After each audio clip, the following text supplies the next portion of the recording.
Guys, നമുക്കിന്നൊരു ഡാൽ കറി വെച്ചാലോ?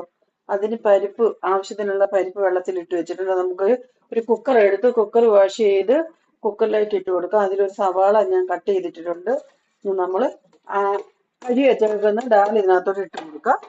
എന്നിട്ട് പിന്നെ കുമ്പളങ്ങ ഇട്ട് വെക്കുന്നതാണ്. കുമ്പളങ്ങ ഞാൻ ഇതേപോലെ കട്ട് ചെയ്ത് വെച്ച് പച്ചമുളക് അതേപോലെ വെളുത്തുള്ളിയും കൂടെ കട്ട് ചെയ്ത് നമ്മൾ അതിനകത്ത് ഇട്ട് കൊടുത്ത് ആവശ്യത്തിന് ഉപ്പിട്ട് കൊടുക്കാം. ആവശ്യത്തിന് ഉപ്പിട്ട് കൊടുത്ത് നമ്മൾ ഇച്ചിരി മഞ്ഞപ്പൊടിയും കൂടി ഇട്ട് കൊടുത്ത് നമ്മൾ സ്റ്റൗ ഓണാക്കി നമുക്ക് വേവിക്കാൻ വയ്ക്കാം.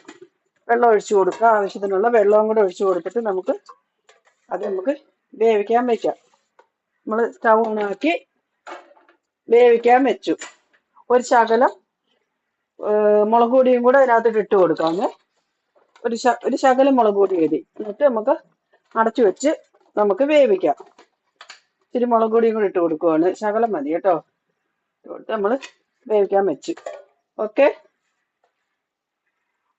അങ്ങനെ നമ്മൾ ചട്ടി അടപ്പത്തൊക്കെ വെച്ച് ചട്ടി ചൂടാകുമ്പോൾ എണ്ണ ഒഴിക്കാം. എണ്ണ ഒഴിച്ച് കടുക് പൊട്ടിച്ചതിന് ശേഷം നമുക്കൊരു സവാള കുനുകുന കട്ട് ചെയ്ത് വെച്ച ഒരു സവാള ഉണ്ട്.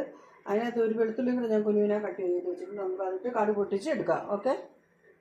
അങ്ങനെ നമ്മുടെ ഡാൽ കറി റെഡിയായി. നമ്മൾ കടുക് പൊട്ടിച്ചിട്ട് കണ്ടോ. എല്ലാവരും ഇങ്ങനെ വെച്ച് നോക്കൂ. ഏറ്റവും നല്ലതാണ്. ചപ്പാത്തി, ചോറ്, പൊറോട്ട ഇതിൻ്റെ കൂടെ കഴിക്കാം. ഓക്കെ. എല്ലാവരും തയ്യാറാക്കി നോക്കൂ. ഓക്കെ. ഹലോ, കണ്ടോ നമ്മുടെ പിന്നെ പരിപ്പ് കറി റെഡിയായി. ഡാൽ കറിയാണേ. പൊട്ടറ്റോ മെഴുക്കുവരട്ടിയത്, ഫിഷ്.